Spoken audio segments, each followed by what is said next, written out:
This is quite literally the most exciting time of my life as an American soccer fan and as a sports fan, just in general. What's up, lads? In today's video, I'll be going over what it means for the US to have a deep tournament run in World Cup 2022 and how we'll actually get to do it.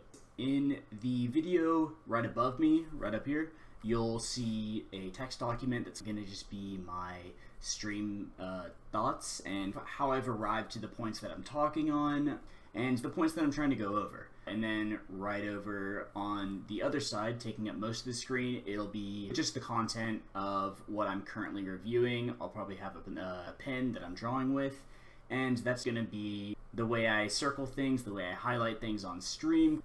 Thanks for watching. I think the US not making it out of groups should be considered a failure. A lot of the time, in my opinion, goals that are made specifically off of how much you advance are short-sighted. I think that a goal like getting out of groups is short-sighted strictly because it shouldn't matter if you get out of groups. If you draw an easy group, so let's say we draw an easy group and we get out of that group second place. Like, does that actually mean anything? No. Should we feel better about ourselves? No.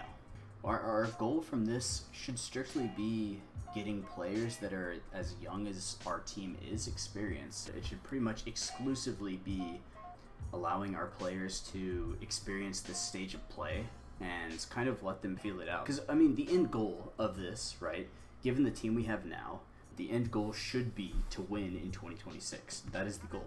We have home field advantage in 2026. We're going to have a team that is basically all, based on the team now, is going to basically all be in their prime. That's going to be the goal for 2026. I think this 2022 World Cup, while it should definitely be us trying to win, I think that a lot of it should also be kind of giving players that have never seen the World Cup stage the experience they need to perform on the stage later on. And then while all of that is happening, I think that us making a run here, especially going into round of 16, quarterfinals, if the US is able to do that, it kind of proves to these players that there's an end goal to this team that maybe some of them didn't see. Almost like we can beat these teams, right? We can win these games. Alright, so then how are goals met? How are our goals met in this scenario? So sadly, while strictly saying that advancing through the groups and everything, it may be short-sighted in saying that we want to see our team go into the round of 16. That is by nature short-sighted. I think that in the long run, for our players to gain experience, for our players to prove that we can compete against the best teams in the world, you kind of do have to get to the round of 16, which is, it's a little bit ironic in that scenario, right? Actually, you know, it's not ironic in that scenario, right? Because if you go into the World Cup, let's say the US in this scenario is Colombia, and we get second or third or even fourth in this group, we have proven nothing. We've experienced nothing in that scenario. We've just shown that we can make a World Cup, but on the actual World Cup stage, we flop out of the group. Whereas, like, let's say that we're Panama in this scenario. Let's say we draw this exact group, essentially, in 2022. I think that if we're able to take the game to Belgium, England, and then beat Tunisia, even if we lose in this scenario, I think that's still an okay result. Obviously, we want to get out of groups, but the biggest thing is to prove to the players that what they're working for and the actual nation that they've declared for is able to win. And I think that's kind of the end goal of it all, right? Especially for a team that's as young as we are. We're the best of the worst. You know what? That comment gets you highlighted comment of the day. Estus in my flask. Comment made by Estus in my flask. Great point here. We're the best of the worst.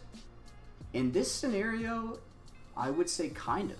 The way I would put it that makes it sound better for us and also is still realistic is in that scenario we are, even if we get out second or even first or whatever, we're the best of the worst of these teams. But the way I would phrase the US team to a lot of people that don't know is that of every one of these teams, I don't think a single one of these teams wants to play us. I don't think any team is saying we want to draw the US because they're going to be an easy game.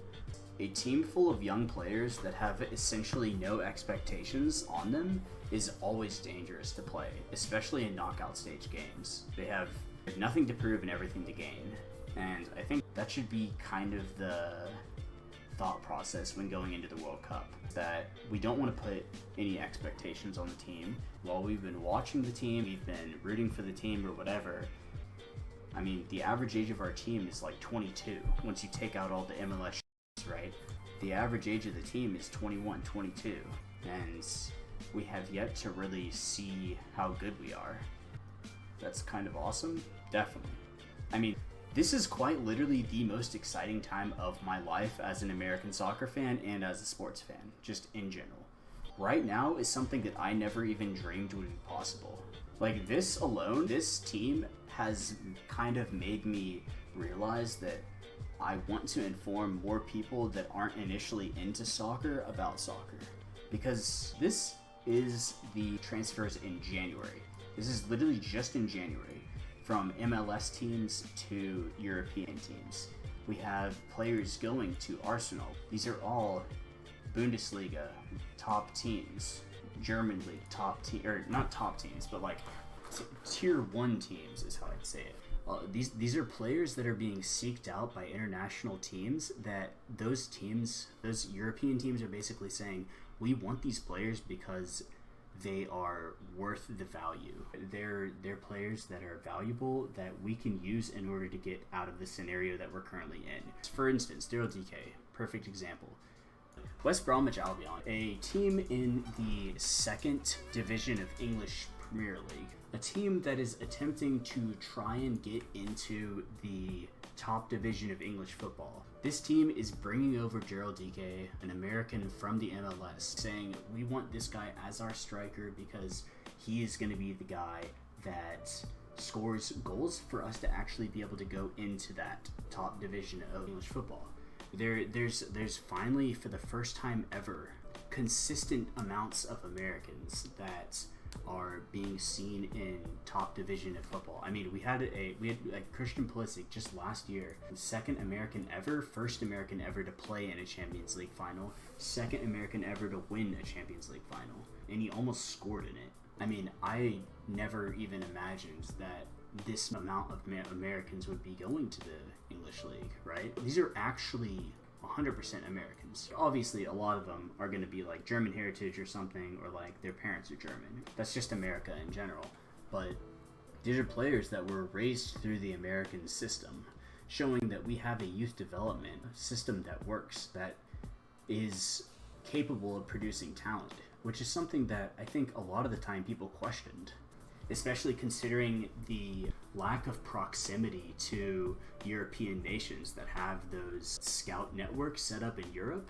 I think it's finally being seen that Americans are valuable players and it's worth looking into and purchasing American players.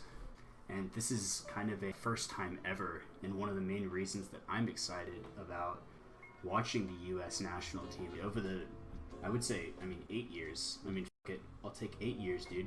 This is the most excited I've been about the American national team ever.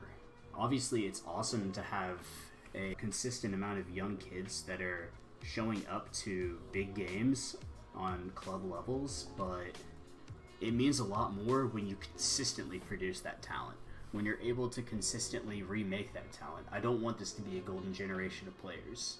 I want this to be a group of players that can kind of replicate itself, which is one reason that I really want to see better coaching and better management of these players, because that's what it comes down to when you start getting into those upper echelons of international teams, right?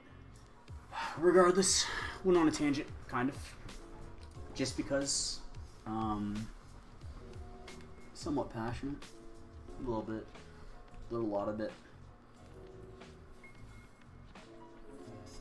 Once again, thanks a lot for watching, guys. Just as a quick outro, I'll be streaming every single US bit of content that I have on twitch.tv/IansArsenal. If you have a Twitch account, if you watch Twitch, feel free to follow me there. I'll usually try and make it a point to talk about what I'm going to be going over on Twitter Usually I try and give a reference for what I'm speaking on. I'll cover basically the main points with that, kind of what to tune in or what to expect whenever you're actually tuning in. Thanks a lot for watching, guys.